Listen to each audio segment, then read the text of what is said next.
magandang umaga mga kataktika. At ngayong araw na to, tayo ay magpo-pruning nitong ating tanim na ubas. Yan. Samahan nyo kami mga kataktika. Ayan yung ating ipo-pruning na ubas mga kataktika. Ayan. Ayan. Karating na yan dun eh. Gandun. Yun. Ayan. At ito yung puno ng ubas natin. O, di ba? Ayan. O, yan. Diyan siya nakatanim. Diyan sa paso. Nakatanim sa paso yan, pero sigurado yung ugat niyan mga kataktika, eh nasa ilalim na ng lupa. Kaya ano yan, lumaki na siya. Imagine yung katabi niya poste. Makita natin. O, halos sumahabol na siya ng laki sa poste. Yun yung puno ng ubas natin. Yan. At itong ubas natin ay magtatatlong taon na mga kataktika. Sa June. Namunga na rin ito. And ipoproning natin ulit ngayon. Yan, para magbunga ulit. Tara mga kataktika, samahan nyo kami mag-pruning ng ubas. Gagawin natin dito mga kataktika, tatanggalin natin lahat ng baging na kulay green. Iiwan natin yung mga kulay brown. Ayan. Lahat ng dahon, tanggal. Ibig sabihin, sa madaling salita, kalbo mga kataktika. Kakalbuhin natin, lagas lahat ng dahon.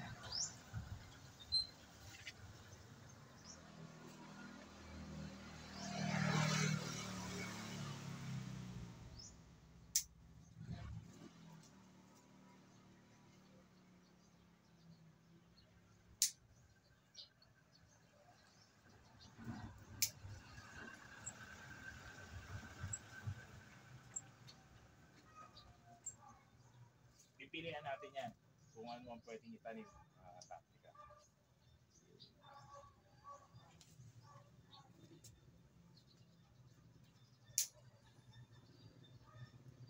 Yan, putulin mo na yan. Mahaba naman eh, no? Hindi, hanggang doon. Wala, hanggang doon lang.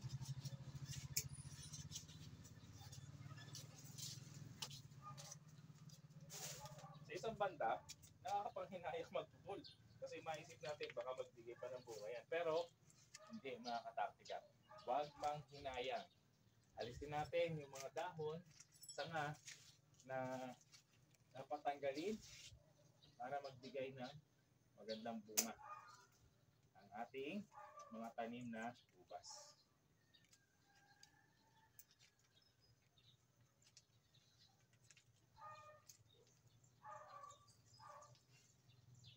So dapat pagka nagpo-pruning tayo, itapat natin na walang ulan.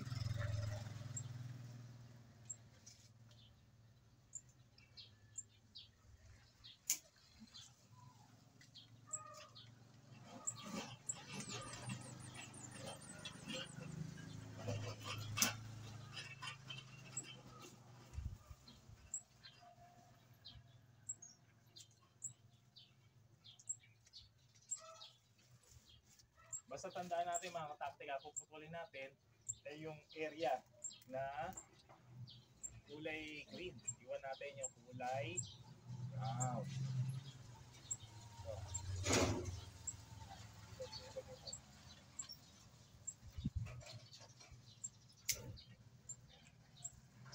Diba ang dami? Ang dami matatanggalin. Kaya lang, hindi mo na naman ng lupang yan. Kaya wala na rin.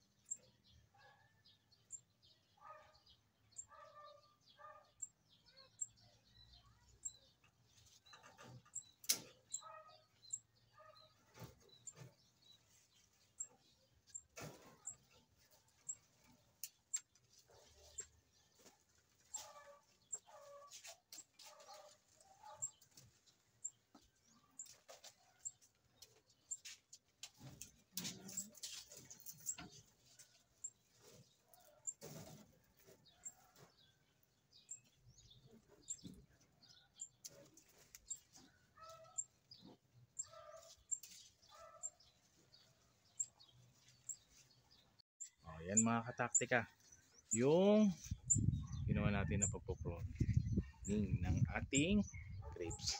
So pinutol na natin. Ayan. Oh, ayan, putol. Pero ang haba pa niyan hanggang dun po. Yun, oh. Pinutol na natin para yung nutrients na makukuha nung main vine natin o main na puno ng grapes natin ay diretso na sa magbubunga. Ayan. Ayan ulit, nakakataktika yung puno niya. So halos di na siya nalalayo ng laki doon sa tubo. Ayan, no? Ayan. Okay. Ayan, so kinat na natin doon. So expect natin hanggang dito. Ayan, kasi yung dati nagbunga yan. Ito. So kinat na natin siya ngayon. Ayan lang siya. Yun. Iwan natin yung mga malalaking baging. O mga kataktika, ito yung tinanggal natin na malalaking mga baging ng ubas o ng grapes. Ayan, hanggang doon. Ayan. Ito siya.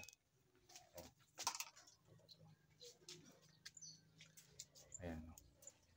So ito, maganda na gawin natin cuttings kasi almost sa pencil pipe yung ganito kalalaki. Yan. Saka ganito rin kalaki yung nabili ni Mrs. na tinanim natin na ngayon ay ganyan na siya after 3 years. Magandang araw muli mga kataktika at eksaktong 2 linggo ngayon. Ayan, naglabas na ng mga fruiting cane yung ating grapes. At lahat ng fruiting cane niya may mga bunch. So ayan. Oh, ito isa. Ayan oh. Oh, ayan. Malaki yan, no? Ayan, yun, yun. Mabulaklak na yan. Ayan. Kagandahan ngayon, malalaki yung mga nilabas niya na mga bunch.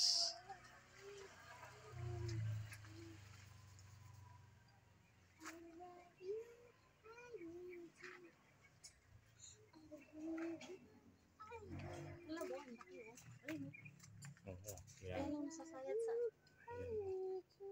Nasasayad sa kawayan. Okay, so maganda ang naging resulta ng ating pag-pruning. Ayan, ang dami. Ito. Oops. Oops. Yan. Ayun. Ito rin. Yun. And Ito, ang laki nito. yung pinakamalaki. Ayun. Close up natin. Yan. O, yan mga kataktika. 2 linggo mula na nag-pruning tayo at mayroon na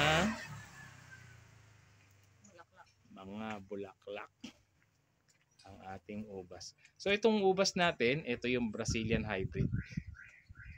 Matamis na klase ng ubas na kulay green.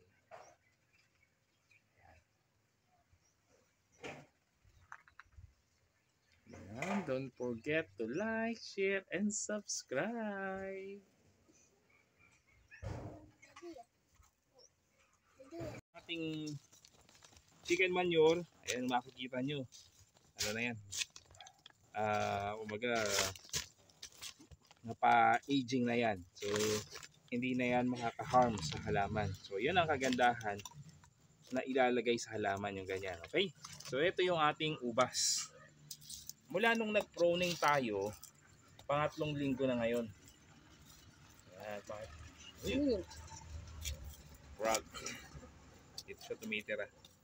Okay, so 3 linggo na mula nung nag-pruning tayo at susuportahan na natin ng fertilizer etong ating tanim na ubas. At i-update ko kayo dahil madami na siyang naging usbong at bunch.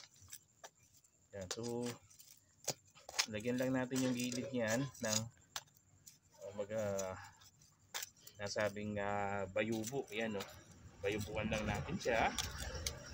Diyan tayo maglalagay ng chicken manure. Paikot yan. Halos lupa na itong ating chicken manure. Kaya okay na yan. Ikit ng ganyan kasi hindi po pwedeng maglagay ng chicken manure kapag sariwa pa. Ito, umabot na to ng almost 3 months na to. Naka-stock dito. Kasi kinuha pa natin ito nung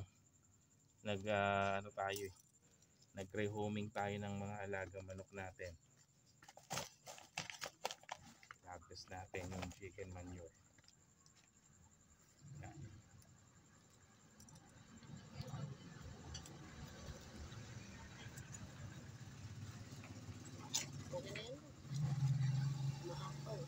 So dito natin siya tutubigan ngayon, paikot. Pagkatapos natin maglagay ng fertilizer, ang kasunod ay magdidilig tayo. Yan. Dahan-dahan natin tutubigan, didiligan ng ating tanim para ma-absorb niya yung grapes natin para ma-absorb niya yung fertilizer. Okay? So, yung ganitong fertilizer mga kataktika, epekto yan 3 weeks hanggang 1 buwan. Yun ang kanyang time para makita natin yung progress o yung progresibo nung nilagay natin na fertilizer na chicken manure sa mga halaman. Medyo matagal, 3 weeks to 1 month.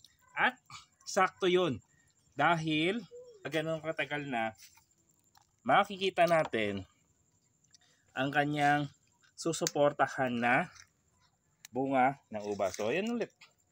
Yan yung pinroning natin.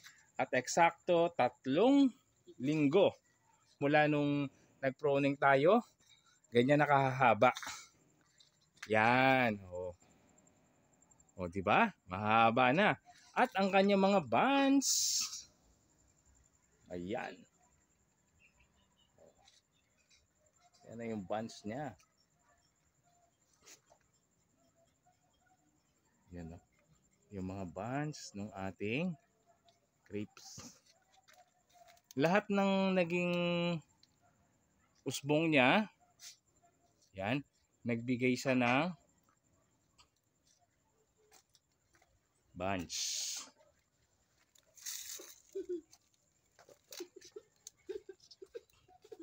Dati, unang pruning natin, matagal bago nagbigay ng bunch. Umaba pa yung usbong ng grapes. So yan yung una. Yan. Ito yung pinakita ko sa inyo last week. Yung pinakamalaki. Yan. Oh, yan. Oh. Kinlose up ko pa yan dati pero ngayon normal lang yan. Nandaan ng cellphone. Malalaki na siya. Eksakto 3 linggo mula nang tayo ay nag-pruning.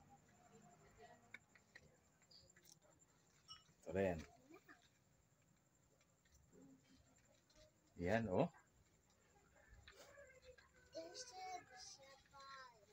Kaya naglagay na tayo ng chicken manure fertilizer ngayon. Para pagdating ng 3 linggo to 1 month, sakto palaki na yung mga buo niyan o buds niyan ay makakasuporta sa pangangailangan niya ng fertilizer. Kasi marami to ngayon. Marami tong kanyang pagbubunga ngayon.